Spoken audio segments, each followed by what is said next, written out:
আইনকে চোখের সামনে অস্বীকার করে, এইগুলো আইন টাইন চলবে না এখন। এরকম লোক আছে না? বলুন তো, আছে না নাই? যে ব্যক্তি আল্লাহর আইনকে অস্বীকার করবে তার ঈমান থাকবে?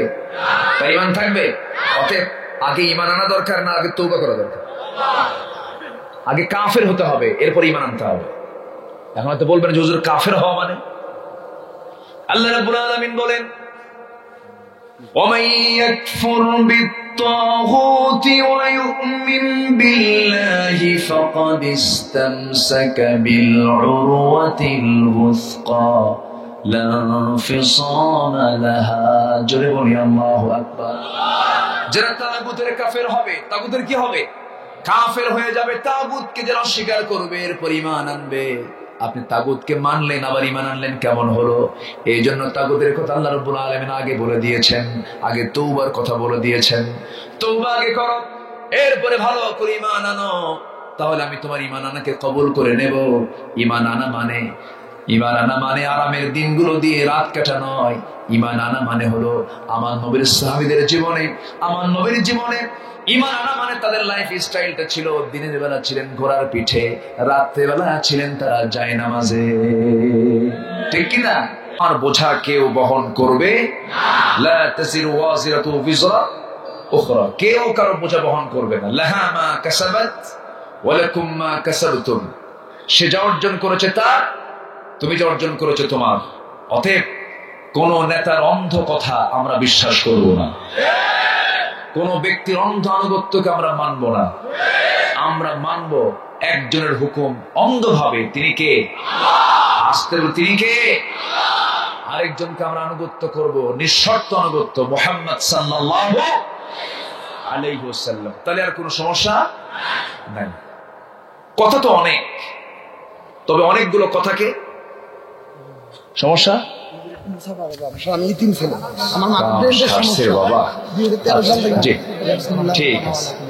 আপনি ওনাকে বসায় ধমক দিয়েন না, ধমক দিয়েন না।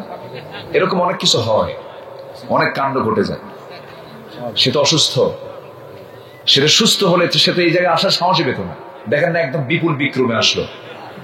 এই জায়গায় আসা তো মানে স্বাভাবিক কোন লোকের জন্য এটা, সে নিজে হুজুর আমি পাগল মানুষ। যাই হোক, আমরা তার জন্য দোয়া করি, আল্লাহ তুমি তাকে সুস্থ করে দাও। জোরে বলি আমিন, আরো জোরে আমিন। মহব্বত করে এসেছে, আসুক। তো এরকম করে যদি মহব্বত করে সবাই আসেন তখন কিন্তু বিপদ। কি কথা কি বোঝা গেল? হয়তো আমি এখন বৈধ করে দিলাম, মাহফিল শেষ আর যেতেই পারতেছি না। সম্মানিত ভাই, আসুন আমরা আলোচনার দিকে চলে যাচ্ছি। খুব ভালো মানুষ আপনারা, খুবই ভালো মানুষ। আমরা কোন জনপদে একটু পা রাখলে টের পাই, কথা বললেই টের পাই। খুব ভালো মানুষ, আলহামদুলিল্লাহ। আমাকে আজকে সময় দেবেন আপনারা, জোরে বলি ইনশাআল্লাহ। আমি সূরা ধরছি, একটা মহিলার নামে সূরা, সূরা মারিয়াম। সূরা, এখানে বসে আছে কি মারিয়াম না ঈসার লোক? মুসার লোক, তাই না? যাই হোক, মারিয়ামের ছেলে তো ঈসা, এই জন্য বললাম। তো আমরা তো এখানে বসে আছি কি পুরুষ না মহিলা? সূরার নাম কি? মায়েরা আসছে না? তাহলে মাদের নিয়জ করে আপনারা যান। কিন্তু বাড়িতে গেলেও মা আসে না নাই, বউ আসে না নাই, তাদেরকে শিখানো আসে না নাই, বোঝানো আসে না নাই, অতএব থাকার দরকার আছে। সূরা মারিয়াম থেকে আমি কিছু কথা বলার ইরাদা করেছি। মারিয়াম এমন একজন নারী যার পেটে সন্তান আল্লাহ পাক দিয়েছিলেন, কিন্তু স্বামী ছিল না। সুবহানাল্লাহ। তার সন্তানের দৃষ্টান্ত হলো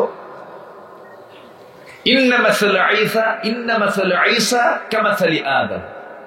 তার এক্সাম্পলটা হলো আদমের মতো। আদমের বাপ নাই, ঈসা আলাইহিস সালামের কোন বাপ নাই। দুজন ব্যক্তির পৃথিবীতে কোনো পিতার পরিচয় নাই। প্রথম মানুষ কে? আর সেকেন্ড পারসন কে? তার মৃত্যু এখনো হয় নাই। তিনি আছেন চতুর্থ আসমানে, আসবেন, দাজ্জালকে প্রতিহত করবেন। ওইদিকেও যাব না আমি। সেই মারিয়ামের নামে আল্লাহ পাক এই সূরার নামকরণ করেছেন। গোটা কোরআনে শুধু একটা মহিলার নাম আসছে, একজন মহিলা, তাছাড়া কোনো মহিলার নাম পাবেন না। শুধু একজন মহিলার নাম স্থান পেয়েছে, এটাও আসতো না। এটা আল্লাহ পাক দিতেন না, মহিলার নামটা উল্লেখ করতেন না। ইমরাতা ফিরাউন, ইমরাত নূহ ও ইমরাত লূত এরকম করে সম্বোধন করা হয়েছে। কিন্তু এই মহিলার নামটা না আনলে ঈসার পরিচয়টা পরিপূর্ণ হয় না, কারণ বাপ নেই। কি নাই? বাপ নাই। ঈসা আলাইহিস সালাম তিনি পরিচয় পেয়েছেন তার মার কাছ থেকে। এজন্য আল্লাহ পাক এই সূরাতে তার নামটা উল্লেখ করেছেন, এবং এই নারীর দামটা অনেক বেশি, অনেক বেশি। আল্লাহ রাব্বুল আলামিন 4 জন নারীর দৃষ্টান্ত সূরা তাহরিমের মধ্যে করেছেন। এর মধ্যে একজন হচ্ছেন মারিয়াম, আরেকজন হচ্ছেন ইমরাত ফিরআউন। আসিয়া আলাইহিস সালাম আর দুজন হলো দুজন নবীর স্ত্রী, লূত আলাইহিস সালাম এবং নূহ আলাইহিস সালাম। এই 4 জন নারীর দৃষ্টান্ত আল্লাহ রাব্বুল আলামিন দিয়ে গোটা পৃথিবীর নারী সমাজকে বলছেন, তোমরা আসিয়ার মতো হয়ে যাও, তোমরা মারিয়ামের মতো হয়ে যাও। এই সমস্ত নারীর জীবনকে তোমরা ফলো করলে পরে এপারে দুনিয়া ও পারে তোমরা জান্নাত পেয়ে যাবে। জোরে বলি সুবহানাল্লাহ। মারিয়াম এবং আসিয়া খুবই দামি দুজন নারী ছিলেন। দেখি সুযোগ পেলে মাদেরকে কিছু শোনানোর চেষ্টা করব। গ্রামীণ জীবনে এসেছি, অনেক গ্রামীণ লোকজন সাদামাঠা, যাদের সামনে একটু হার্ড অ্যাঙ্গেলে কথা বলতে গেলে একটু কষ্ট হবে। আমি চেষ্টা করছি যত ইজি করে, সহজ করে কথাগুলো বলা যায়। সম্মানিত ভাইরা, আমরা সবাই জান্নাত পেতে চাই না? আমাদের আদি বাড়ি কোথায়?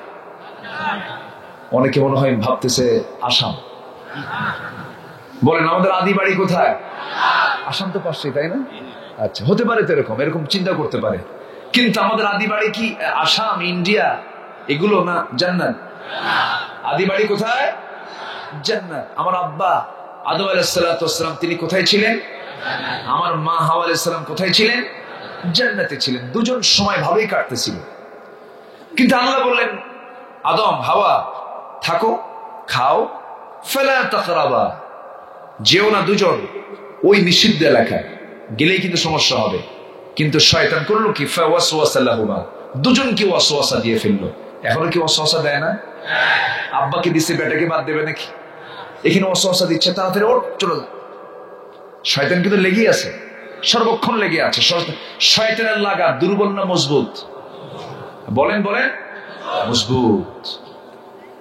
আমার বাপকে ছাড়ে নাই। ফাওয়াসওয়াসা লাহুমা ফাযাল্লাহুমা শাইতান, শয়তান দুজনকে পদস্খলন করে দিয়েছে। আমাকে আপনাকেও চেষ্টা করতে পারে, চেষ্টা করবে। তার চেষ্টা কেমন? আল্লাহকে লক্ষ্য করে শয়তান বলতেছে, সুম্মা লাআতিয়ান্নাহুম মিন বাইনি আইদিহিম ওয়া মিন খালফিহিম ওয়া আন আইমানিহিম ওয়া আন শামাইলিহিম ওয়া লা তাজিদু আকসারুহুম শাকিরিন। তোমার বান্দাকে আমি ডান থেকে, বাম থেকে, সামনে থেকে, পিছন থেকে পাকড়াও করব। কোন বান্দাকে আমি ছেড়ে দেব না, সবগুলোকে জাহান্নামের দিকে নিয়ে যাব। আল্লাহ বলছেন, ও শয়তান, তুই সবাইকে পারবি না। কারণ যে সমস্ত বান্দা আমার কাছে আশ্রয় চেয়ে বলবে, সবাই বলেন কুল আউযু বিরাব্বিন নাস। বলেন কুল আউযু বিরাব্বিন নাস মালিকিন নাস ইলাহিন নাস মিন শাররিল ওয়াসওয়াসিল খান্নাস আল্লাযী ইওয়াসওয়িসু ফি সুদুরিন নাসি মিনাল জিন্নাতি ওয়ান নাস। আশ্রয় চাইবো আমরা কার কাছে? আসতে বলবেন না, কার কাছে? আমার নিরাপত্তা দিবেন কে? আমার ঈমান হেফাজত করবেন কে? সকল প্রকার ওয়াসওয়াসা থেকে পানাহ চাবো কার কাছে? আমার ভাইরা, শয়তান তো লেগেই থাকবে। শয়তান থেকে বাঁচার জন্য সবচেয়ে বেশি সম্পর্ক রাখবো আমরা কোন কিতাবের সাথে? আমার খুব দামি লেগেছে চেয়ারম্যান সাহেবের কথাগুলো। আমার নবীর জবান থেকে 11 শ্রেণীর ব্যাপারে রাসূল শ্রেষ্ঠত্বের ঘোষণা দিয়েছেন। তিনি সুন্দর করে কয়েকটা পয়েন্ট বলেছেন, খুব দামি কথা। আমরা পৃথিবীর কোন ব্যক্তির কাছে শ্রেষ্ঠ হতে চাই না, আমরা শ্রেষ্ঠ হতে চাই আমার নবীর কাছে। উনি থাকলে আলোচনাটা একটু জমতো। উনি থুইয়া চলে গেল আমারে এতিম বানায়া, কিন্তু উনি ছুটি নিয়েছেন, ভালো মানুষ। উনি ছুটি নিয়েছেন, বললেন যে আমার একটা জরুরি প্রোগ্রাম আছে। আসলে চেয়ারম্যানগিরি করা তো সহজ কাজ না, বুঝলেন? মানে কাউরে যদি বিপদে ফেলায় দেন, চেয়ারম্যানে দাঁড়ায় দিবেন, মামলা একখান দিয়ে দিবেন, 2টা বিয়ে করায় দিবেন, আর ভাঙ্গা একটা গাড়ি কিনে দিবেন, আর টাইট এক জোড়া জুতা কিনে দিবেন মামলার জন্য। সম্মানিত ভাইয়েরা, আরাম নাই তো। রাত 3টার দিকে এসে বলে, চেয়ারম্যান সাহেব এত টাকা ডাকতেছে, আপনি শোনেন না? আচ্ছা, 3টার দিকে শোনা যায় কোন? মানুষ তো ঘুমে থাকে। তবে হ্যাঁ, আল্লাহ তাদের মধ্যে আবার ধৈর্য দিয়ে দেন। আলহামদুলিল্লাহ বলে, তার কথাগুলো আমার ভালো লাগছে। আলহামদুলিল্লাহ, ভদ্র মানুষ। সম্মানিত ভাইয়েরা, আমরা শ্রেষ্ঠ হতে চাই কার কাছে? আমরা শ্রেষ্ঠ হতে চাই আমার নবীর কাছে। পৃথিবীর কোন লোকের কাছে আমাদের শ্রেষ্ঠ হয়ে লাভ নেই তো। আমরা শ্রেষ্ঠ হব কার কাছে? আমরা উত্তম হব আমার নবীর কাছে। রাসূল বলেছেন 11 লোক, 11টা কাজ যার মধ্যে থাকবে তারা শ্রেষ্ঠ। যেরকম সুবহানাল্লাহ। তার মধ্যে তিনি 2টা বলেছেন, যদি সুযোগ থাকে আমি বাকিটা বলে দেব, ঠিক আছে না? ওয়াজ তো সম্পূর্ণ রেখে গেছেন উনি, আমি সম্পূর্ণ করে দেব। জোরে বলি ইনশাআল্লাহ। সম্মানিত ভাইয়েরা, আমরা কোন সূরা থেকে কথা বলছি? কোন সূরা? মারিয়াম। মারিয়ামের আমি 2টা আয়াত তেলাওয়াত করেছি, 60-61। 60-61 এই 2টা আয়াতকে সামনে রেখে আমরা কথা বলবো। প্রথম আয়াতে আল্লাহ বলছেন, তুমি যদি 3টা কাজ করো আমি তোমাকে স্থায়ী জান্নাত দেব। কি জান্নাত? জান্নাত কি অস্থায়ী হয়? যে একবার ঢুকবে বের হওয়ার কোনো কায়দা, তাহলে তো জেলখানা হয়ে গেল। এরকম কিছু মনে হচ্ছে নাকি আপনাদের? আবার লা ইয়াবগুনা আনহা হিওয়ালা, যে জান্নাতে ঢুকবে সে আর কখনো বের হবে না। সুবহানাল্লাহ বলেন। তাকে বের করে দেওয়া হবে না। এই দুনিয়াতে ক্ষমতা পাইলে বের করে দেয় না? মাঝে মাঝে বের করে দেয় না? শুধু বের করি না, দেশে থাকে না, দেশেও থাকে না। কিন্তু আল্লাহ বলছেন, তোকে আমি এমন সম্মান দেব, এমন মর্যাদা দেব, এমন রিজিক দেব, ঢুকবি একবার সারা জীবন তোর মালিকানা। যেরকম সুবহানাল্লাহ। সেই জান্নাতকে পেতে চাই আমরা? নামাজ না পড়া?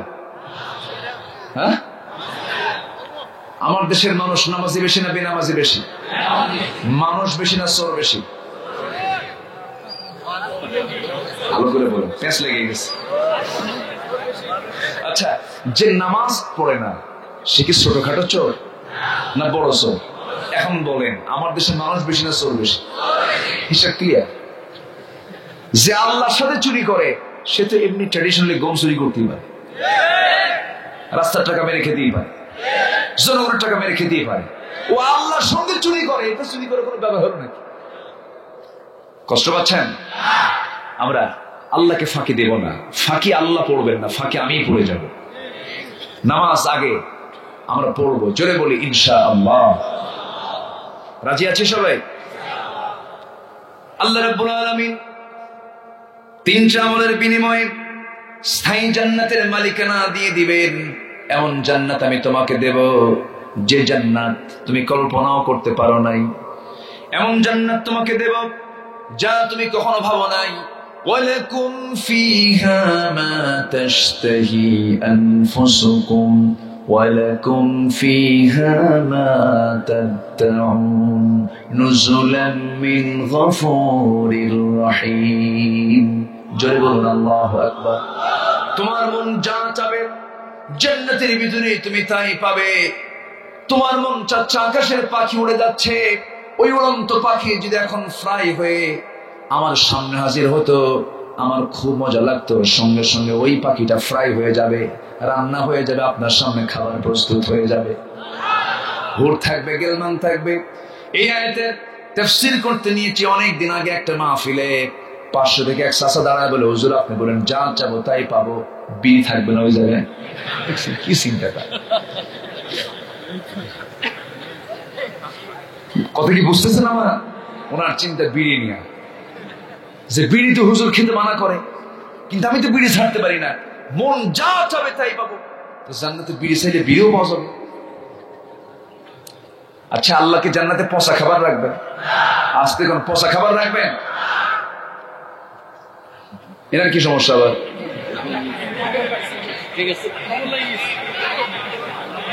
ও কোমর লাগছে, এখানে ব্যায়াম শুরু করলেন চাচা? কাম সারছে বা, বসেন বসেন বসেন বসেন, হাঁটাও তো ছাড়ে না বাবা, বসেন। যাক, এরকম বিনোদন কিছু থাকাও ভালো।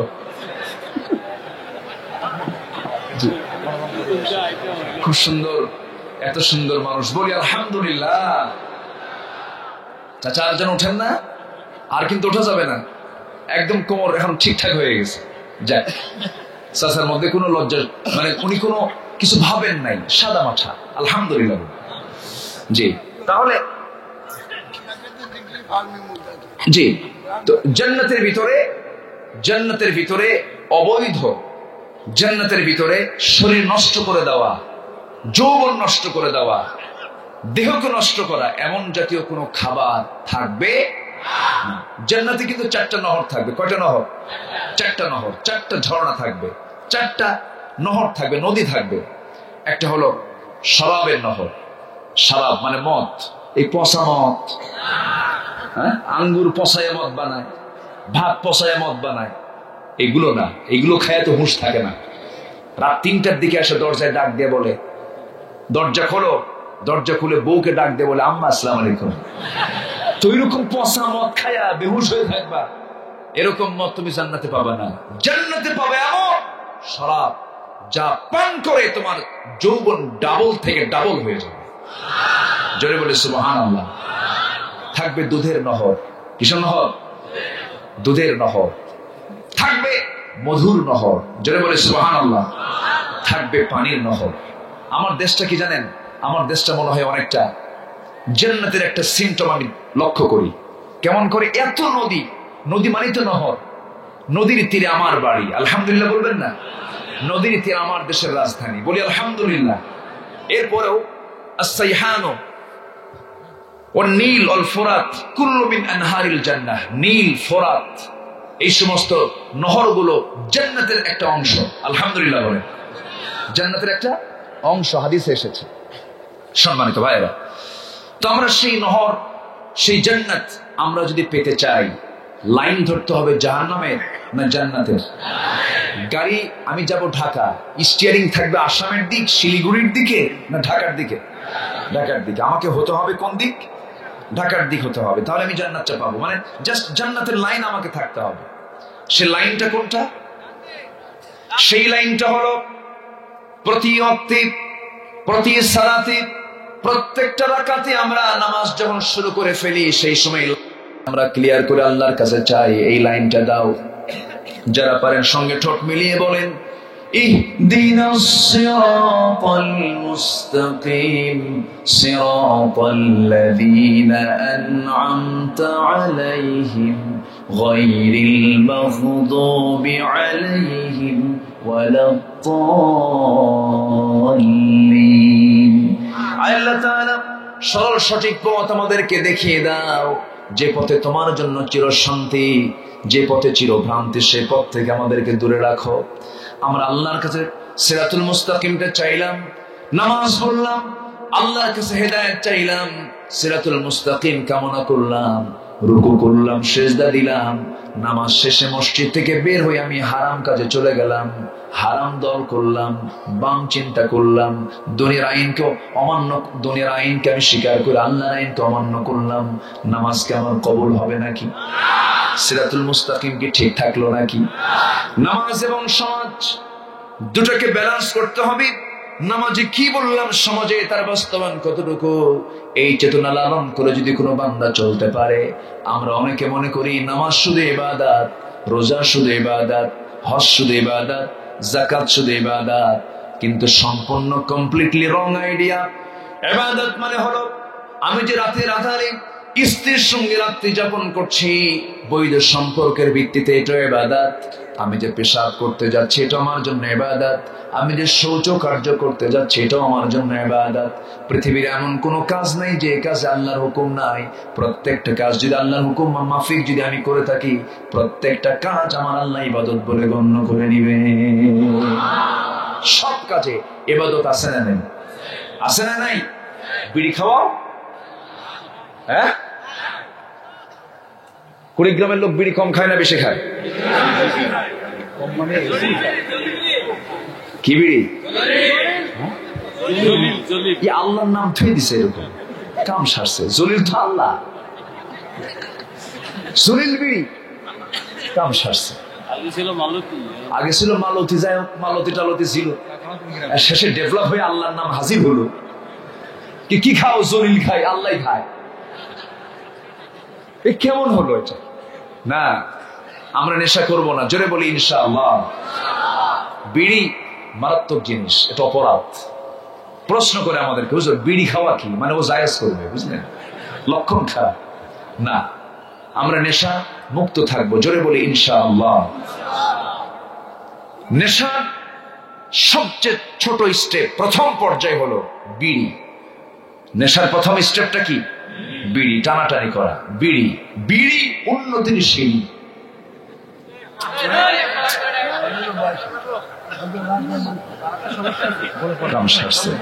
সম্মানিত ভাইয়েরা,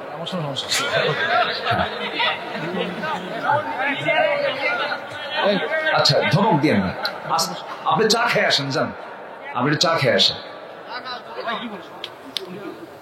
চেয়ারে বসেন, চেয়ারে বসাই দেন, চেয়ারে বসাই দেন। ওনাকে চেয়ার দেন, আপনি ওখানে নিচে বসাই দিচ্ছেন কেন? আপনি এত বড় বেয়াদবি করছেন লোকটার সাথে, তাদের চেয়ার দিয়ে দেন। চেয়ারে বসেন, মুরব্বী আপনার জন্য চেয়ার, হ্যাঁ বসাই দেন আস্তে করে। আর সামনে আশেপাশে একটু পাহারা দেন সবাই, যে আমার দিকে তাকান। তাহলে বিড়ি খাওয়া যাবে? আস্তে করে না, বিড়ি খাওয়া যাবে? বিড়ি খেলে স্বাস্থ্য ভালো হয়? এরপরেও খায়, এরপরে কি করে?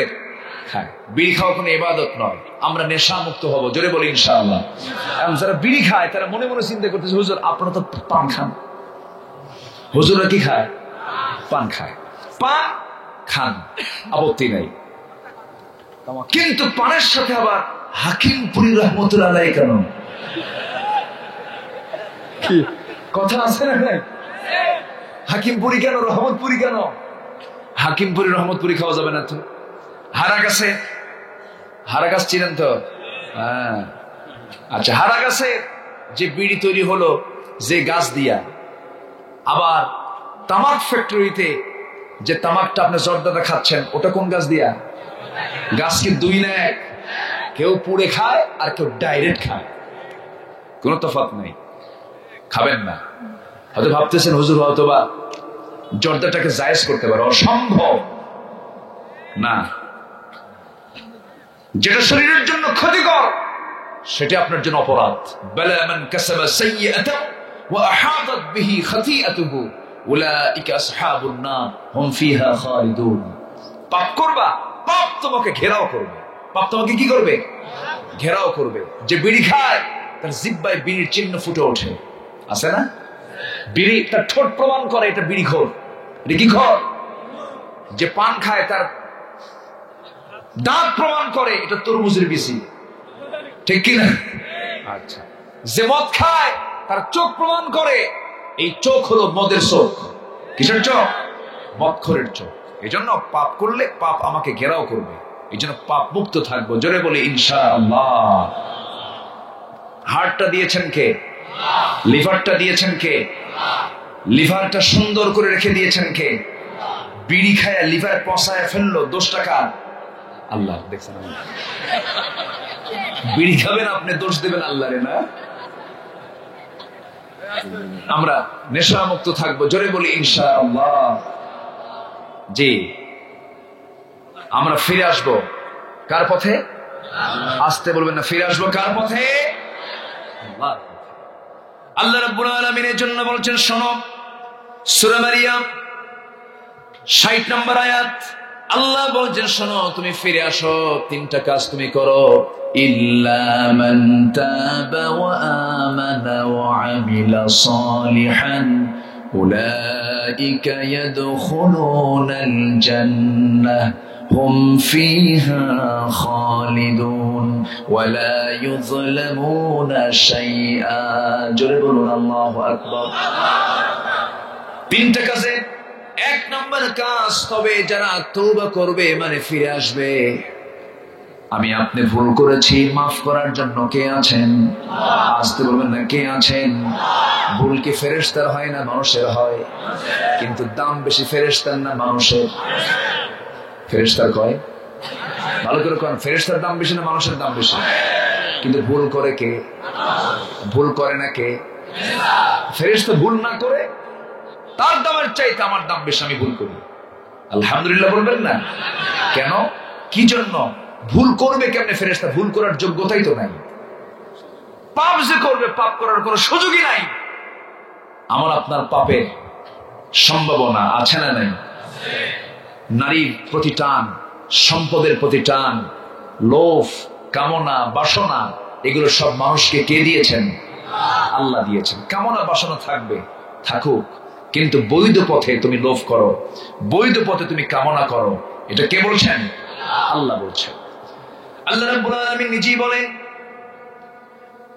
যুয়িনা লিন-নাসি হুব্বুশ শাহাওয়াতি মিনান নিসাই ওয়াল বানিনা ওয়াল qanatiril muqantarati minadh-dhahabi wal fiddah wal khaylil musawwamati wal an'ami wal harth dhalika mata'ul hayatid dunya wallahu 'indahu husnul ma'ab। জোরে বলুন আল্লাহু আকবার।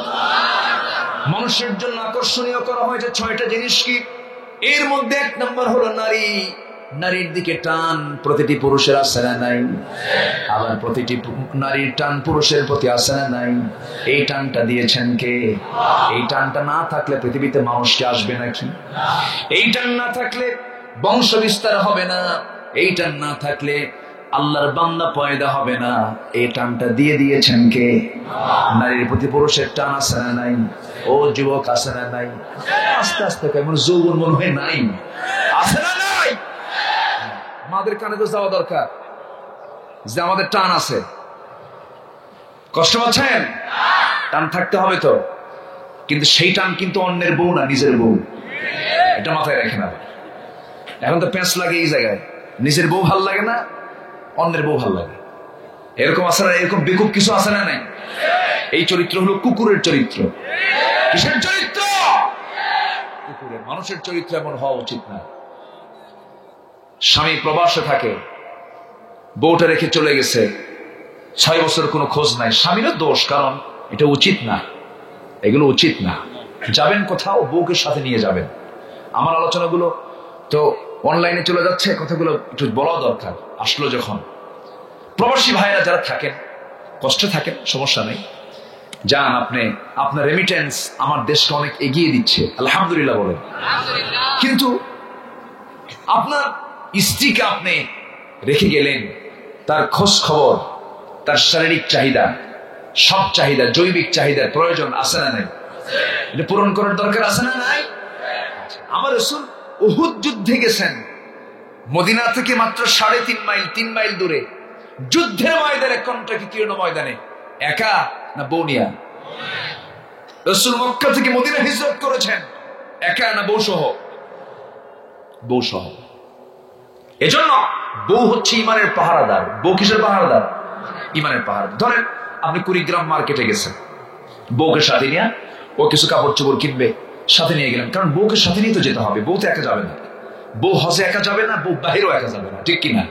হজ ফরজ, হজ থেকে শিক্ষা নিতে হবে। হজের মতো একটা গুরুত্বপূর্ণ ফরজ কাজেও কোন মহিলার উপর যদি হজ ফরজ হয়, যদি কোনো মুহররম না পায়, পুরুষ লোক যদি না পায়, তার হজে যাওয়া যাবে না। আচ্ছা, এখন আপনি আপনার বউকে নিয়ে গেছেন মার্কেটে। মার্কেটে নিয়ে যাওয়ার পর আপনি সামনে যে নারী পরে, সেই নারীর দিকে আপনি চায়া থাকেন, 30 সেকেন্ড 40 সেকেন্ড চায়া আছেন। হঠাৎ করে বউটা যদি এই নজরটা দিয়ে যদি দেখে যে আমার স্বামী অন্য মহিলার দিকে চায়া আছে, মেজাজ কি ঠিক থাকবে? আস্তে হয়তো সেই সময় কিছু কমে না, রাস্তা তো, চলো বাড়িতে যাই। কি কথা কি বুঝতেছেন? এরপরে দেখবো না। বাড়িতে এসে চেহারা কালো হয়ে গেছে। সুইটির মা, সুইটির মা, তোমার সুইটির মা, তুমি চায়া থাকো আরেক দিকে, তুমি আমারে ডাকো না, ঠিক কিনা বলেন? তাহলে বউ হচ্ছে স্বামীর ইমানের পাহারাদার। আলহামদুলিল্লাহ বলবেন না? বউকে পাশে রেখে স্বামী ফাসুল ফুসুল করতে পারবে না। এই জন্য বিয়ের কথা কে বলেছেন? আসতে বলবেন না, কে বলেছেন? ফানকিহু মা তাবা লাকুম, তোমার মনে যাকে চায় মিনান নিসা, নারী সমাজ থেকে বিয়ে করে নাও, যাকে চায়, তোমার যাকে মনে চায়। বিয়ালা না কিন্তু আবার অন্যের বিবাহিত স্ত্রী নামে। হ্যাঁ, যার বিয়ে হয় নাই, মুশরিকানা, কাফেরানা, এরকম জাতীয় তোমার কাউকে যদি পছন্দ হয়, পারিবারিক ভাবে জানান দিয়ে সুন্দর ইজাব কবরের মধ্য দিয়ে অলি কুফুর ব্যালেন্স ঠিক রেখে বিয়ে করো। একটা, দুইটা, তিনটা, চারটা, তবু অকাপ করিস না। কথা কি বোঝা গেল? এখন বউ সাইনবোর্ড একটা, আর সাইনবোর্ড ছাড়া বউ হাজারটা, এরকম আছে না নাই? আর যদি কোনো মুসলিম দুটা বিয়ে করে, তখন বলে ওর চরিত্র তো ঠিক নাই, ওর বউ দুইটা। বউ দুইটা কি চরিত্র খারাপের লক্ষণ? আসতে বলেন, চরিত্র খারাপের লক্ষণ। যে বলবে দুই বিয়ে করার কারণে তার চরিত্র খারাপ, ওর ঈমান আবার নতুন করে আনতে হবে, ঠিক কিনা? ওর ঈমান নতুন করে আনতে হবে। কারণ এই বিধান কোন ব্যক্তির দেওয়া নয়, এই বিধান কার দেওয়া? এই থামেন, কই কে কয়? আব্দুল রাজ্জাক ভাই কই? বসেন না, বসেন। কষ্ট পাচ্ছেন আপনারা? আলোচনা চালাই। আমার কথা কি বোঝা যায়? কঠিন মনে হচ্ছে নাকি? খুব ভালো মানুষ আপনারা। থাকুক, পড়ুক না, থাকুক, পড়বে একটু, কুয়াশা টুয়াশা একটু পড়ুক। আমি তো গাড়ি থেকে নামার পর, আমি রংপুরে একবার নামছি, নেমে এইদিকে আসতেছি, গাড়িতে নামার পরে দেখতেছি কি ব্যাপার, এটা কি ভিন্ন দেশ নাকি? প্রচন্ড ঠান্ডা, আজকে ঘামতেছি না, মনে হচ্ছে আজকে কেবল ওয়াজের মৌসুম শুরু হলো আমার। খুব ভালো, কারণ শীতে আলোচনা শুনেও মজা, করেও মজা। আর গরমে ঘামলে এনার্জি লস হয়ে যায়, মাথায় যা থাকে তাও ওই গরমে ঘামে সব শেষ, থাকে না কিছু। আজকে যা আছে কপালে ফজর পর্যন্ত চালাবো। রাজি আছেন তো সবাই? আচ্ছা, আপনারা থাকবেন, আমি কিছুক্ষণ পর চলে যাব। জি বলি আলহামদুলিল্লাহ। তাহলে ফেরেশতা বড় না মানুষ বড়? আমি কিন্তু এই লাইন থেকে বহুদূর চলে গেছিলাম। আমি কোন ভাই যেন লোকমা দিল, আব্দুল রাজ্জাক ভাই, খুব ভালো মানুষ। উনি কি যেন বললেন, বউ খারাপ কয় না, তাকে বোঝাতে হবে। ওনার ইলম নাই, উনি বোঝেন না, উনি জানেন না। উনি প্রথম স্ত্রী যদি এরকম হয়, উনি বোঝেন না, না বুঝে এই কথা বলেন। উনি বোঝেন না এই জন্য, কারণ এই বিধান তো কোন ব্যক্তির দেওয়া নয়, বিধানটা কার দেওয়া? এই জোয়াজ মায়েরা শুনতেছে, ভাবতেছে কোন হুজুর নিয়ে আসলা, সংসারে আগুন ধরাইয়া দিল। কি বুঝতেছেন কি আপনারা? থামেন, কথা আছে, কথা তো শেষ হয়নি এখনো। মা একটু চুপচাপ থাকেন, আপনার পক্ষে কিছুক্ষণ পর আসতেছে। বলি আলহামদুলিল্লাহ, জোরে বলি আলহামদুলিল্লাহ। ইসলাম কত সুন্দর, ইসলাম অনেক সুন্দর। ইসলাম জেনা চায় না, ইসলাম বিয়ে চায়। ইসলাম ফিতনা চায় না, ইসলাম শান্তি চায়, ঠিক কিনা বলেন? ইসলামকে আজকে, ইসলামকে এখনকার, পৃথিবী যেদিন মানুষ আল্লাহ পাক পাঠিয়েছেন সেই দিনে তিনি ইসলাম দিয়েছেন। বান্দার কোনটা কল্যাণ, বান্দার কোনটা অকল্যাণ, সব বুঝেন কে? আসেন আমরা আবার আলোচনার দিকে যাচ্ছি। সাইফুল ভাই চলে গেলেন? আরে বসেন না, আমার বাড়ি তো বহুদূর। ও আল্লাহ, ঠিক আছে, যান। জি আলহামদুলিল্লাহ, চলে যাক। উনি চলে যাচ্ছেন, দোয়া করবেন না সবাই ওনার জন্য? জি, যে আল্লাহ তুমি তাকে কবুল করো, জোরে বলি আমিন। জি আলহামদুলিল্লাহ। সম্মানিত ভাইয়েরা, আবার অনেকে দেখেছেন, আপনারা যায়েন না আবার। হ্যাঁ, সবাই বসেন। তাহলে আমরা তিনটা কাজের এক নম্বর কাজ হলো আমরা তওবা করব। কার কাছে? আসতে বলবেন না, কার কাছে? তওবা। তওবা মানে কি জানেন? নির্দিষ্ট কোনো দোয়া না। আমরা কিন্তু অনেকে ভাবি কি তওবা মানে হচ্ছে নির্দিষ্ট দোয়া, কি সুবহানাকা আল্লাহুম্মা আশহাদু আল্লা ইলাহা ইল্লা আনতা আস্তাগফিরুল্লাহ রাব্বি মিন কুল্লি যামবি, বাস। হুজুর একটু তওবা করে দেন তো হুজুর, খুব অকাম বুকাম করছি। আজকে তওবা করবেন, কালকে আবার শুরু করবেন, এরকম কিছু লোক আছে না? এটার নাম তো তওবা না। তওবা হলো পার্মানেন্ট, যে কামটা করেছে আগে, যে পাপ কাজটা করেছে, পার্মানেন্ট সিদ্ধান্ত নেওয়া, এই পাপে আর আমি কোনোদিন যাব আর ফিরে যাব না। এটার নাম তওবা। আর তওবা করলে আল্লাহ সবচেয়ে বেশি খুশি হন ওই বান্দার উপরে। জোরে বলে সুবহানাল্লাহ। এই জন্য তওবার গুরুত্বকে বোঝানোর জন্য একটা সূরাই আছে, সূরাতুত তাওবা। আল্লাহ রাব্বুল আলামিন কোরআনে কারীমের ভিতরে বলছেন, ইয়া আইয়ুহাল্লাযীনা আমানু তুবু ইলাল্লাহি তাওবাতান নাসুহা। ঈমানদারেরা তোমরা তওবার মতো তওবা করো, আমার দিকে ফিরে আসো। বান্দা তুমি আমার দিকে 1 হাত আগাবে, আমি তোমার দিকে 10 হাত আগাবো। তুমি আমার দিকে হেঁটে হেঁটে আসবি। ইযা তাকাররাবাল আবদু ইলাইয়া, যখন কোন বান্দা আমার দিকে হেঁটে হেঁটে আসে আমি তার দিকে দৌড়ে দৌড়ে যাই। যখন কোন বান্দা আমার দিকে 1 হাত আগায় আমি তার দিকে 10 হাত আগাই। বান্দা যখন সুন্দর করে ঠান্ডা পানি, ঠান্ডার ভিতরে ঠান্ডাকে ঠান্ডা না মনে করে ওযু বানায় নেয়।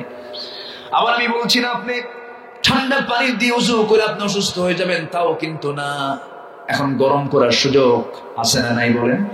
সুযোগটা আছে। আপনি গরম পানি করে ওযু বানাবেন, ওযু বানায় শেষ সাথে ওঠা তো একটু কঠিন ঠান্ডার সময়। কোন বান্দা যখন ওযু বানায় যখন 2 হাত যখন ধৌত করে, সঙ্গে সঙ্গে শুধু হাত ধোয়া হয় না, সঙ্গে সঙ্গে সগীরা গুনাহগুলো হাতের সব মাফ হয়ে যায়। মুখমণ্ডল যখন ধৌত করে মুখের সগীরা গুনাহগুলো মাফ হয়ে যায়। মাথা যখন মাসে করে মাথার সগীরা গুনাহগুলো মাফ হয়ে যায়। 2 পা যখন ধৌত করে 2 পায়ের সগীরা গুনাহগুলো মাফ হয়ে যায়। মুখমণ্ডল যখন ধৌত করে চোখের গুনাহ, নাকের গুনাহ, মুখের গুনাহ মাফ হয়ে যায়। জোরে বলে সুবহানাল্লাহ। সগীরা গুনাহগুলো মাফ হয়ে গেল। বান্দা যখন ফরজ নামাজে দাঁড়ায় গেল, সূরা যখন পড়া শুরু করলো, আল্লাহ তাআলা জবাব দিয়ে দেন, হামিদানি আবদি, আসনা আলাইয়া আবদি, মাজ্জাদানি আবদি, হাদা বাইনি ওয়া বাইনা আবদি। সব দোয়াগুলো বান্দার জবাবে সব দোয়াগুলো বলে দেন, সব জবাবগুলো দিয়ে দেন। এরপরে বলছেন, বান্দারে তুই এখন আমার কাছে কি চাস? ওয়ালাদ-দাল্লিন পর্যন্ত যখন সূরা ফাতিহা যখন বান্দা পড়ে শেষ করে ফেলে, আল্লাহ বলেন, বান্দারে তুই এতক্ষণ যা চাইলি সমস্ত চাওয়া আমি আল্লাহ রাব্বুল আলামিন কবুল করে নিলাম। বান্দা যখন রুকুতে চলে যায়, রুকু কি বলেন? আর-রাকিউন আস-সাজিদুন আল-আমিরুনা বিল মা'রুফ ওয়ান-নাহুনা আনিল মুনকার। যখন কোন বান্দা রুকুর মধ্যে চলে যায়, আল্লাহ স্থির হয়ে ফেরেশতাদেরকে ডাক দেন। যখন সিজদার মধ্যে চলে যায়, আল্লাহ তখন বলেন, ও ফেরেশতারা, এই বান্দাগুলো আমাকে দেখে নাই, রাসূলকে দেখে নাই, জান্নাত দেখে নাই, জাহান্নাম দেখে নাই, কোরআনকে বিশ্বাস করেছে, হাদিসকে বিশ্বাস করেছে। এই সমস্ত বান্দার তামাম জিন্দেগীর সমস্ত গুনাহ মাফ করে দিয়া এই সমস্ত বান্দা বান্দির জান্নাতের বাজেট আমি আল্লাহ পাস করে দিলাম। নামাজ পড়বো কয় ওয়াক্ত? আসতে বলবেন না, কয় ওয়াক্ত? চুরি করে চার জীবনে চুরি করব না, ডাকাতি করে চার জীবনে ডাকাতি করব না, জমির আইল ঠেলে ঠেলে জমিটা আমার মধ্যে নিয়ে আসছে 4 শতক বেশি করে, এমন জমি আর তো কুড়িগ্রামে নাই, অভাব নাই, আছে। আর আমি ঠেলবো না, বরঞ্চ পাশের জমিওয়ালাকে ডাক দিয়ে বলবো, ভাই তোমার মধ্যে আমার জমি, তোমার মধ্যে আমার মধ্যে তোমার জমি ঢুকে গেছে, একটু মাপটা দিয়ে আমার থেকে বের করে নাও। কারণ হাসরের ময়দানে ওই বান্দার মাথার উপরে 7 তবক আসমান জমিন চাপিয়ে দেওয়া হবে, যে 1 বিঘত জায়গা অন্যের যে জবরদখল করেছে। বুখারী শরীফের হাদিস এটা। এগুলো করা যাবে না। এই সমস্ত বান্দাগুলো যখন সমস্ত হারামকে বর্জন করে যখন বান্দা সলিড যখন আল্লাহমুখী হয়ে যাবে, আল্লাহ বলছেন, বান্দা দুনিয়ার থানায় চোরের তালিকা একবার নাম উঠলে মৃত্যু পর্যন্ত তার তালিকায় সে নামটা থেকে যায়। থানায় তোমার নাম যদি ডাকাতের তালিকায় থাকি, হাজির সাহেব হওয়ার পরও মৃত্যু পর্যন্ত সেই তালিকায় ডাকাতের নামই সেই তালিকা থেকে যায়, কালো তালিকায় তার নামটা বইয়ের হয়ে যায়। কিন্তু আমার তালিকা থেকে একবার যদি তুই তওবা করার পর যখন মাফ চেয়ে নেস, চোরের তালিকায় নাম রাখি না, ডাকাতের তালিকায় নাম রেখে নাম না রেখে জান্নাতের তালিকায় আমি তোর নামটা লিখে দেই। জোরে বলে সুবহানাল্লাহ, আরো জোরে সুবহানাল্লাহ। ওঠে কারা? আমি দোয়া করে দিই। তাহলে উঠতেছে যে 2-1 করে ওঠে? হ্যাঁ না না, কিসের নাম্বার খুঁজবে? কোন যাওয়াটাও নাই। আর কিছুক্ষণ, জোরে বলি ইনশাআল্লাহ। জি, আর কিছুক্ষণ ভাইয়েরা, একটু কষ্ট করে বসুন। এই তো পয়েন্টগুলো আমি শেষ করে ফেলবো। তওবা এটা এমন একটা জিনিস, তওবা যখন বান্দা করে আল্লাহ তখন অস্থির হয়ে যান। জোরে বলি সুবহানাল্লাহ। তুই বান্দা আমার দিকে আসার চেষ্টা করছে। ওয়াল্লাযীনা জাহাদু ফীনা লানাহদিয়ান্নাহুম সুবুলানা, যখন কোন বান্দা আমার দিকে আসতে চেষ্টা করে আমি তার জন্য সাবিল না সুবুল, এক বচন না বহু বচন প্রয়োগ করে বলছেন আমি তার জন্য একটা রাস্তা না অসংখ্য রাস্তা বের করে দিই। জয় বলি সুবহানাল্লাহ। অতএব আমরা চেষ্টা করব কার পথে আসার জন্য? আসতে বলেন কার পথে আসার জন্য? একজন মহিলার কথা মনে পড়লো আমার, এক মহিলা সাহাবী, আমার রাসূলের কিন্তু সাহাবী মহিলা। আমার মায়েরা শোনেন, মনোযোগ দিয়ে শোনেন। সে মহিলা সাহাবী জেনা করেছেন, হঠাৎ করে জেনা হয়ে গেছে, বিবাহিতা মানুষ। জেনা করার পর ভিতরে অনুশোচনা আসলো, আমি তো বিশাল বড় পাপ করে ফেললাম, আমি কি করব? এটা শাস্তিতে দুনিয়াতে হয়ে গেলে আমি মনে হয় বেঁচে যাব। ভিতরে শুধু তার প্রতিক্রিয়া হচ্ছে। এক পর্যায়ে নবীর কাছে গিয়ে দাঁড়াই গেলেন, বললেন ইয়া রাসূলুল্লাহ, আমি তো জেনা করেছি। রাসূল বললেন না তুমি করো নাই, সাক্ষী নাই তো? রাসূল তাকে অস্বীকার করতে বলছেন। কেন হুজুর আপনি যতই বলেন আমার সাক্ষী কেউ লাগবে না, আমার সাক্ষী আমি নিজে, আমি জেনা করেছি। না তুমি করো নাই। না হুজুর আমি সত্যিই করেছি। রাসূল আর পারলেন না, এবার বললেন জেনা করেছ, জেনার ফলে কি পেটে বাচ্চা আসছে? হুজুর বাচ্চাও চলে আসছে। হুজুর আপনি আমার উপরে শাস্তিটা কার্যকর করে দেন। কেন এখন আর হলো না? কেন? পেটে যখন বাচ্চা চলে এসেছে অপরাধ তুমি করেছো, তোমার সন্তান তো করেনি। যাও বাড়িতে, টু ব্যাক ইয়োর হোম, তোমার বাড়িতে তুমি ফিরে যাও। সন্তান ডেলিভারি না হওয়া পর্যন্ত তোমার উপরে কোনো আইন কার্যকর হবে না। মহিলা বলছে হুজুর আমি যদি মরে যাই, আমি যদি ইন্তেকাল করি? আমার রাসূল বলেন তাহলে তো আমার কিচ্ছু করার নাই, আমি তোমার জন্য দোয়া করে দিলাম। যাও। আসামি ধরার জন্য পুলিশ লাগলো, আসতে পুলিশ লাগলো, থানা লাগলো, হাজত লাগলো, জেলখানা লাগলো। বান্দার মধ্যে চলে এসেছে কার ভয়? আসতে বলবেন না কার ভয়? মানুষ ভালো হবে কার ভয় দিয়া? প্রশাসন দিয়ে, র‍্যাব, সীতা, কোবরা দিয়া। আর দুনিয়ার কোনো কিছু দিয়ে মানুষকে ভালো করা যাবে না। মানুষ ভালো হবে একমাত্র আল্লাহর কিতাব কোরআন শিখে, আল্লাহর ভয় সৃষ্টি করে। অতএব সকল শিক্ষার ভিতরে engineering, medical science, general science, সমস্ত সাবজেক্টের ভিতরে যত শিক্ষা বাংলাদেশে আছে সমস্ত শিক্ষার পাশাপাশি সকল সিলেবাসের ভিতরে কোরআনকে সবার জন্য বাধ্যতামূলক করে দেওয়া হোক। তাহলে জাতি কি হয়ে যাবে? ভালো হয়ে যাবে। কি হয়ে যাবে? ভালো হয়ে যাবে। না জানলে তো খারাপ হবে, জানলে বুঝলে তখন খারাপ হবে না, এটাই স্বাভাবিক কথা। সম্মানিত ভাইয়েরা, ইউনিভার্সিটিতে আপনি তো মাদ্রাসার শিক্ষক, প্রিন্সিপাল, আচ্ছা, জেনে খুশি হবেন এবছর ঢাকা ইউনিভার্সিটিতে ভর্তি পরীক্ষায় এবছর ঢাকা ইউনিভার্সিটিতে প্রত্যেকটা ডিপার্টমেন্টে 2টা কি 3টা ইউনিটে সব জায়গায় মাদ্রাসা ছাত্র ফার্স্ট হয়েছে। বলি আলহামদুলিল্লাহ। আচ্ছা, তো মাদ্রাসা তো ফার্স্ট হলো, ভালো, এটা ভালো লক্ষণ। তো ফার্স্ট হয়েছে ইউনিভার্সিটির এক টিচার, আমিও ঢাবির ছাত্র ছিলাম, ঢাবিতে পড়াশোনা করেছেন। তো ঢাকা ইউনিভার্সিটির এক টিচার তিনি বলতেছেন যে ঢাকা বিশ্ববিদ্যালয়ের অবস্থা খুব খারাপ। কেন খারাপ? কি জন্য খারাপ?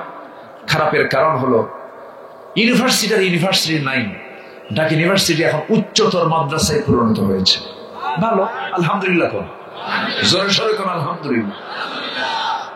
যদি মাদ্রাসা হয়, মাদ্রাসায় কি বিড়ি টানাটানি আছে? নারী পুরুষের অবাধ মেলামেশা আছে? সামনে পার্কিং আছে? ছেলেমেয়ের ঘষা মাজা আছে? স্কুলে, কলেজে, ভার্সিটি তো নাই, আছে? নিজের চোখে দেখেছি ছেলে মেয়ে 2টা ক্লাস করে, একটা হচ্ছে ইন কোর্স আর একটা হচ্ছে আউট কোর্স। আউট কোর্সে গাছের গোড়ায় গোড়ায়, জোড়ায় জোড়ায় কপতি যুবক যুবতী বাটবাকুম আছে না নেই? বসে গেছে। আচ্ছা, সারাদিন ধরে গল্প। ছেলের কি বলে এটার নাম কি? উরুতে। ছেলের উরুতে মেয়ে শুয়ে আছে, মেয়ের উরুতে ছেলে শুয়ে আছে, কুটকুট করে বাদাম খাচ্ছে আর বলছে একটাই কথা, তুমি আমার আমি তোমার। এই সমস্ত নোংরামিগুলো আড়ালে না চোখের সামনে? আড়ালে না চোখের সামনে? এগুলো চোখে পড়ে না। এগুলো চোখে পড়ে না। এগুলো বন্ধ করার জন্য কিচ্ছু না, ৭০ হাত লাঠি যথেষ্ট, সব বন্ধ হয়ে যাবে, ঠিক কিনা? সব বন্ধ হয়ে যাবে। কিন্তু তা না, শিক্ষকরা ওগুলো দেখে আর বলে ভালো করে প্রেম করো, আমরাও করে আসছি। কথা বোঝেন নাই? এই তো হচ্ছে অবস্থা। শেষ পর্যন্ত এই সিচুয়েশন আমরা দেখতে পাচ্ছি। সেখানে মাদ্রাসার ছাত্র ফার্স্ট হয়েছে, ভালো বলতেছে না, গোটা ইউনিভার্সিটির মান সম্মান চলে গেল, ইংরেজি পারে না। বেকুব, ইংরেজি পারে না তো ফার্স্ট হয়ে গেল, ঠিক কিনা? ইংরেজি যদি না পারে তাহলে ফার্স্ট হলো কেমনে? পরীক্ষায় ফার্স্ট হয়, ইংরেজি পারে না, এটা কোনো কথা নাকি? সম্মানিত ভাইয়েরা, শিক্ষক কিছু আছে, কিছু বুদ্ধিজীবী আমাদের আছে। আমার বন্ধুগণ, এই সমস্ত যাদের মধ্যে কোরআন হাদিসের কোনো ইলম নাই, আল্লাহর ভাষায় আর শিক্ষিত নাই, হচ্ছে টাটকা মূর্খ। কি মূর্খ? অতএব জাতিকে আসল শিক্ষিত করব কি দিয়া? আসতে বলবেন না, কি দিয়া? আমার ভাইয়েরা, আমার বন্ধুগণ, একটু দিলের কানটা খুলে রাখেন, মনোযোগ দিয়ে একটু কান দিয়ে আমরা শুনি, মনোযোগ দিয়ে আমরা শোনার চেষ্টা করি। একদিন তো মরেই যাব আমরা। আমার আল্লাহ আমাকে কতটুকু ভালোবাসেন দেখুন। ওই মহিলা শেষ পর্যন্ত রাসূলের কাছ থেকে বিদায় নিলেন, কি পরিমাণ তওবা করলেন। ইল্লা মান তাবা। বাড়িতে ফিরলেন, ঘুম বন্ধ হয়ে গেল, খাবারও বন্ধ হয়ে গেল, শুধু টেনশন একটাই, আল্লাহ এত বড় অপরাধ করেছে, আমার শাস্তি যেন দুনিয়াতেই হয়ে যায়। আল্লাহ তোমার কাছে ফরিয়াদ করি, কিয়ামতের ময়দানে যেন আমাকে আসামির কাঠগড়ায় না দাঁড় হতে হয়। এবার কি হলো? 9টি মাস চলে গেল, সন্তান ডেলিভারি হয়ে গেল। সন্তান ডেলিভারির 2 দিন 3 দিন 4 দিন পরে নয়, মাত্র 1 দিন পরে ওই মহিলা করলেন কি? আমার নবীর কাছে দৌড় মেরে এসে বললেন, ইয়া রাসূলুল্লাহ, সন্তান তো ডেলিভারি হয়ে গেছে, আপনি আমার উপর আইনটা কার্যকর করে দেন। রাসূল বলেন, মহিলা, সন্তান তো প্রসব করেছো, জীবিত না মৃত? হুজুর জীবিত। হাওলাইনি কামিলাইন, নিঃসন্দেহে তোমাকে 2টা বছর তাকে দুধ পান করাতেই হবে। মহিলা বাধ্য হলেন, বাড়ি ফিরে গেলেন, দুধ পান করালেন। 6 মাসের মধ্যে খাবার বন্ধ করে দিলেন, দুধ টোটালি বন্ধ করে বিকল্প খাবারের অভ্যাস গড়ে তুললেন। এবার তৃতীয়বারের মতো, 2বার তো ফিরত এসেছেন, তৃতীয়বারে সন্তানটা কোলের মধ্যে নিয়ে নবীর দরবারে হাজির হয়ে বলছেন, ইয়া রাসূলুল্লাহ, এই যে আমার কোলের সন্তান দেখতে পাচ্ছেন, এই সন্তান এখন আমার বুকের দুধ ছাড়া দুনিয়ার খাবার খেয়ে বাঁচতে পারবে। আমাকে আজকে তৃতীয়বারের মতো ফেরত না দিয়া আপনি আমার উপর আইনটা কার্যকর করে দেন। আমার নবীর চোখে তখন পানি। নবীজি বলছিল, মহিলা, সন্তানটা আমার কোলে উঠায় দাও। নবীজি সন্তান ছাতির মধ্যে উঠায় নিয়া সাহাবায়ে কেরামকে লক্ষ্য করে বলেন, সাহাবীরা রে, এই যে সন্তানটা আমার হাতে দেখতে পাচ্ছ, এই সন্তানের লালন পালনের দায়িত্ব যে বান্দা গ্রহণ করবে, আমি রাসূল আর সেই বান্দা জান্নাতের মধ্যে 2 নখের দূরত্ব অবস্থান করব। ফাহিয়া ফিল জান্নাতি কাহাতাইন। আমার নবীজি এমন কথা বলার সঙ্গে সঙ্গে দৌড় মেরে কয়েকজন সাহাবী চলে আসলেন। একজনের কোলে সন্তানকে তুলে দিয়ে বললেন, ও সাহাবীরা, এই মহিলাকে নিয়ে যাও, মরু প্রান্তরে বোরকা পড়ায়া বুক পর্যন্ত পুঁতে রেখে ফারজুমুহুমা নাকালাম মিনাল্লাহ, পাথর মেরে তাকে শেষ করে দাও। যখন পাথর মারা হচ্ছিল, ওই সময় হযরত আলী বলেন, ওই মহিলার শরীর থেকে কয়েক ফোঁটা রক্ত আমার গায়ে এসে লাগলো। আমি নাক শিকায় তুললাম, এমনই ভাবে রাসূলের সামনে উপস্থাপন করতে নিয়ে বলছে, হুজুর, ওই মহিলার নাপাক রক্ত আমার গায়ে এসে ছিটকে পড়লো। রাসূল বলছেন, ও সাহাবী আলী, তুমি কার রক্তকে নাপাক রক্ত বলো? তুমি কি জানো ওই মহিলার জীবনের শেষ সময় পর্যন্ত যে তওবা করেছে, তার রক্ত জমিনে পৌঁছার পূর্বেই আল্লাহর দরবারে তার সকল গুনাহ মাফ হয়ে গেছে, জান্নাতের মেহমান হয়ে গেছে। ও সাহাবীরা, যা বলেছ, এই মহিলার জানাজার দায়িত্ব আমি কাউকে দেব না, আমি নিজেই তার জানাজার দায়িত্ব গ্রহণ করলাম। এই কথা বলে রাসূল করলেন কি? জানাজার আয়োজন করতে বললেন। জানাজা আয়োজন হয়ে গেল, নবীজি জানাজা সম্পূর্ণ করলেন। জানাজা শেষ করে আমার রাসূল বলছেন, ও সাহাবীরা, যে মহিলার জানাজা পড়ালাম, এই মহিলার জীবনের শেষ সময় পর্যন্ত যে পরিমাণ তওবা করেছে, যে পরিমাণ চোখের পানি ফেলে ফেলে কেঁদেছে, এই মহিলার তওবাটাকে যদি এই মদিনার 70 জন গুনাহগারদের মাঝে যদি বন্টন করে দেওয়া হতো, প্রত্যেকের গুনাহ মাফ করে আল্লাহ রাব্বুল আলামিন 70 জনকে জান্নাত দিয়ে দিতেন। তাহলে তওবার গুরুত্ব আছে না নাই? তওবার গুরুত্ব আছে না নাই? আমরা তওবা করব কার কাছে? আসতে বলবেন না, কার কাছে? আল্লাহর কাছে আমরা তওবা করব। জোরে বলি ইনশাআল্লাহ। হ্যাঁ ইনশাআল্লাহ চেষ্টা করব। এটা আরো একটা আগে বলা লাগতো, তাহলে আমি সেইভাবে একটা প্ল্যান করতাম। এক রাতে তো সব কথা সব সাইড থেকে বলা যায় না, আমাকে সময় দিলে বলবো। হ্যাঁ কোন আপত্তি নাই তো? আমি আসতে চেয়েছি আরো আগে, পারলাম না। ভাবছিলাম শুধু ঢাকাতেই যান, এখন দেখি কুড়িগ্রামে আরো বেশি যান। নাগেশ্বরীতে প্রায় আমার 1.5 ঘন্টার সময় এক জায়গাতে আমার সময় লেগে গেছে। এক সাইডে থেমে আরেক সাইড থেকে গাড়ি ছাড়ে, এরকম করে করে অনেক সময় ক্ষেপণ হলো, আসতে একটু দেরি হয়েছে। তো যাই হোক, আমরা চেষ্টা করব একটা নির্দিষ্ট সময়ের মধ্যে শেষ করে দেওয়ার। আর কিছু সময় আমি কথা বলতে চাচ্ছি। একটা প্রসঙ্গ আমি বাদ দিলাম, তওবার কথাটা আমি আর আনতে চাচ্ছি না। এখন সামনে যাই আমরা। ওয়া আমানা, যারা ঈমান আনবে কার উপরে? আল্লাহর উপরে। এখানে তওবা আগে না ঈমান আগে? এখানে সিরিয়ালি কোনটা আগে? অনেকে তো ঈমান আনে কিন্তু গাঁজাও খায়, আছে না নাই? ঈমান আনে কিন্তু নামাজ নাই। ঈমান আনে অন্যের বউ নিয়ে সংসার করে, আছে না নাই? রীতিমতো জিনার কাজ করছে। আবার আবার কি করে? আল্লাহর আইনকে চোখের সামনে অস্বীকার করে। কে এগুলো আইন টাইন চলবে না এখন? এরকম লোক আছে না? বলেন তো আছে না নাই? যে ব্যক্তি আল্লাহর আইনকে অস্বীকার করবে তার ঈমান থাকবে? তার ঈমান থাকবে। অতএব আগে ঈমান আনা দরকার না আগে তওবা করা দরকার? আগে কাফের হতে হবে, এরপর ঈমান আনতে হবে। এখন হয়তো বলবেন যে হুজুর কাফের হওয়া মানে? আল্লাহ রাব্বুল আলামিন বলেন, وَمَن يَكْفُرْ بِالطَّاغُوتِ وَيُؤْمِنْ بِاللَّهِ فَقَدِ اسْتَمْسَكَ بِالْعُرْوَةِ الْوُثْقَى لَا انفِصَامَ لَهَا। জোরে বলি আল্লাহু আকবার। যারা তাগুতের কাফের হবে, তাগুতের কি হবে? কাফের হয়ে যাবে। তাগুতকে যারা অস্বীকার করবে এরপর ঈমান আনবে। আপনি তাগুতকে মানলেন আবার ঈমান আনলেন, কেমন হলো? এই জন্য তাগুতের কথা আল্লাহ রাব্বুল আলামিন আগে বলে দিয়েছেন, আগে তওবার কথা বলে দিয়েছেন। তওবা আগে করো, এরপরে ভালো করে ঈমান আনো, তাহলে আমি তোমার ঈমান আনাকে কবুল করে নেব। ঈমান আনা মানে আরামের দিনগুলো দিয়ে রাত কাটা নয়। ঈমান আনা মানে হলো আমার নবীর সাহাবীদের জীবনে, আমার নবীর জীবনে ঈমান আনা মানে তাদের লাইফ স্টাইলটা ছিল, দিনের বেলা ছিলেন ঘোড়ার পিঠে, রাত্রে বেলা ছিলেন তারা জায়নামাজে। ঠিক কিনা? আরামের মধ্য দিয়ে ঈমানের দাবি আপনি করতে পারবেন না। ঈমান মানে হলো একটি হিংস্র জন্তু, হিংস্র জঙ্গলে হিংস্র জন্তু হায়নার সামনে নিজের দেহটাকে ছেড়ে দেওয়া। যে কোনো মুহূর্তে আপনার জীবন নাশ হতে পারে, কিন্তু তাগুতি শক্তির কাছে মাথা নত করা যাবে, মাথা নত করা যাবে। আমরা ঈমান এনেছি কার উপরে? আসতে বলবেন না, কার উপরে? আল্লাহর উপরে। ঈমান যখন আনবো আমি, তখন চলবো আমি আমার ইচ্ছায় না আল্লাহর ইচ্ছায়? চলবো আমি আমার আইনে না আল্লাহর আইনে? চলবো আমি আমার বিধানে না আল্লাহর বিধানে? আল্লাহর বিধানে আমাকে আপনাকে চলতে হবে। কোরআন যা বলেছে আমাকে তাই বলতে হবে। কোরআন যা করতে বলেছে আমাকে তাই করতে হবে।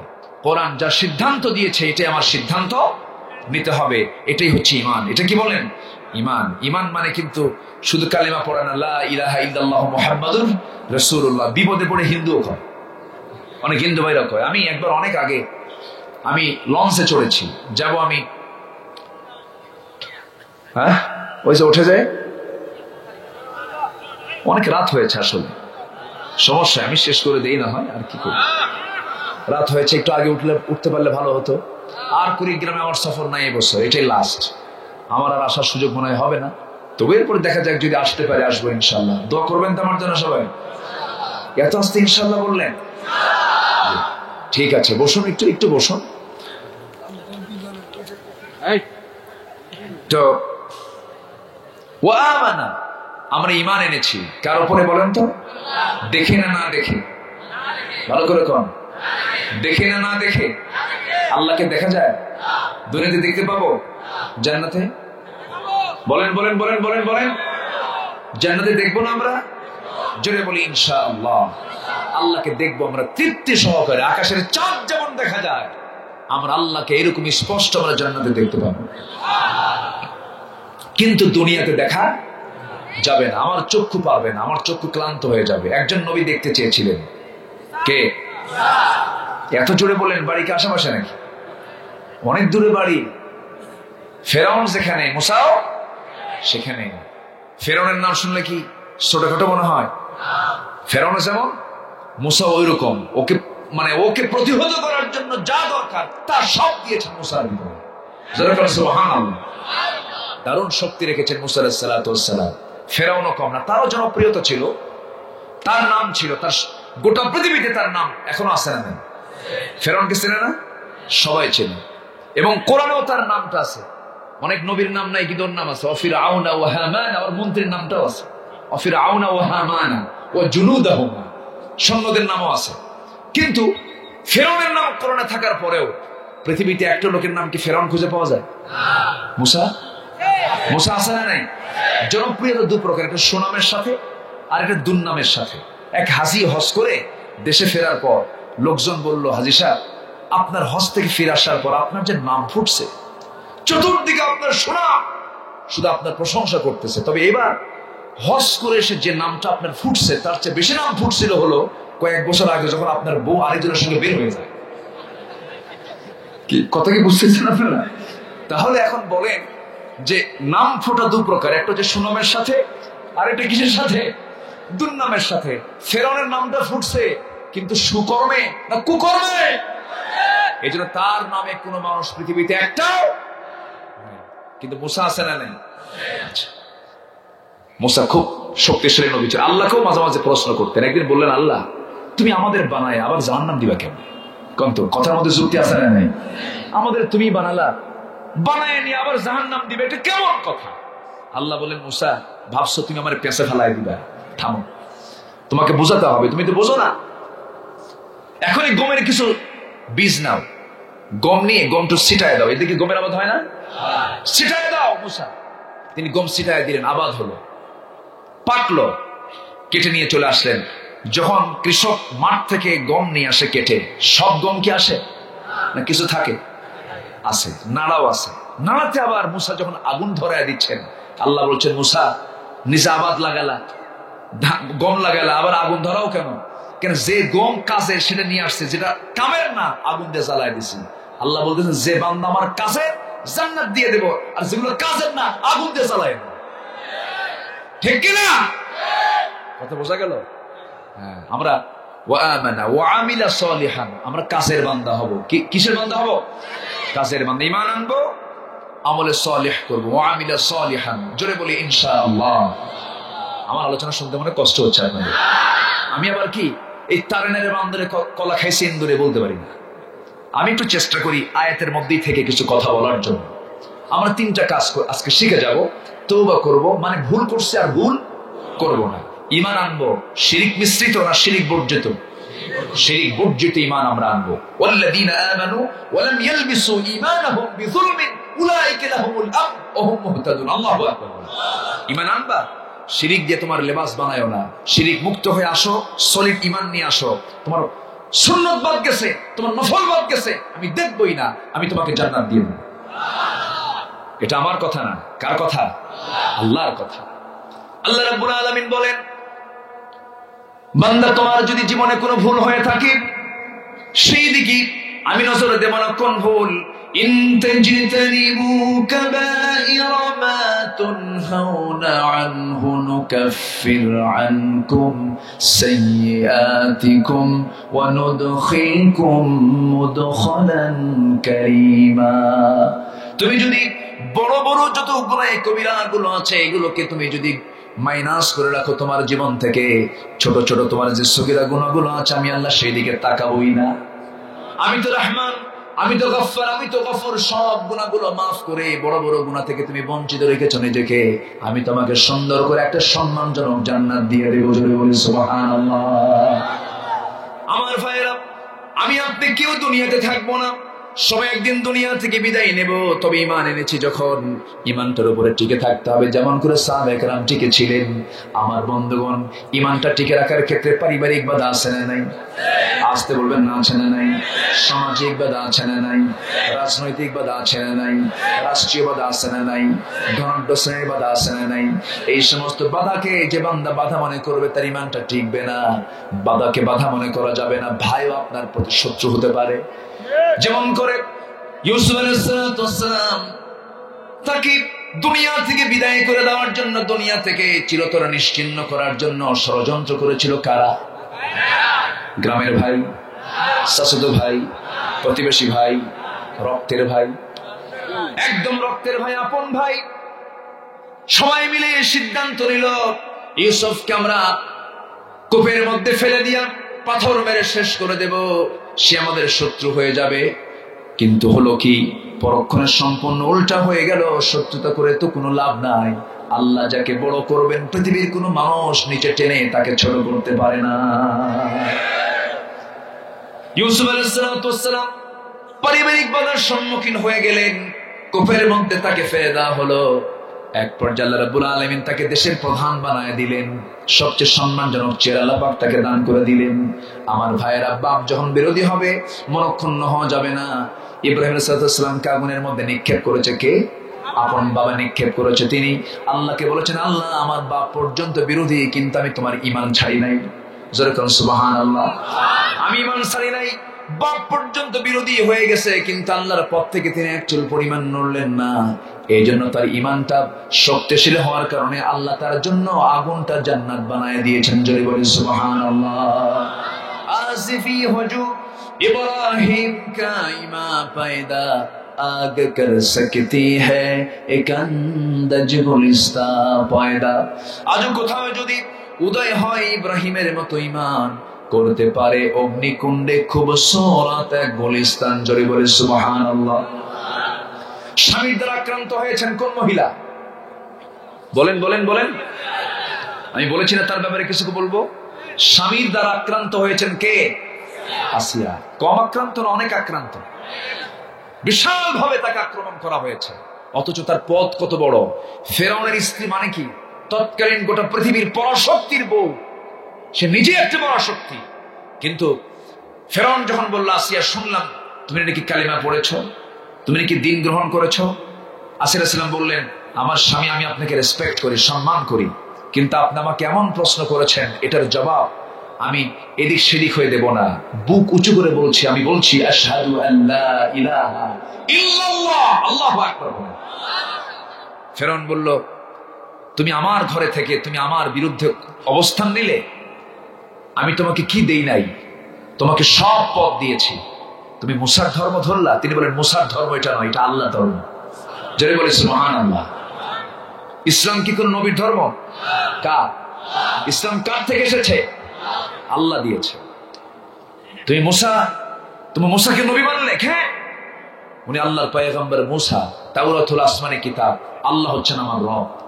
পুরো ভাবে যখন বললেন ইল্লা মান তাবা ওয়া আমানা, যখন ওয়া আমানার পুরোপুরি হক যখন তিনি আদায় করলেন, ঈমান আনলে কি হয় দেখেন। এখন ফেরাউন বলছে, তুমি কি জানো এটা রেজাল্ট কি হতে পারে?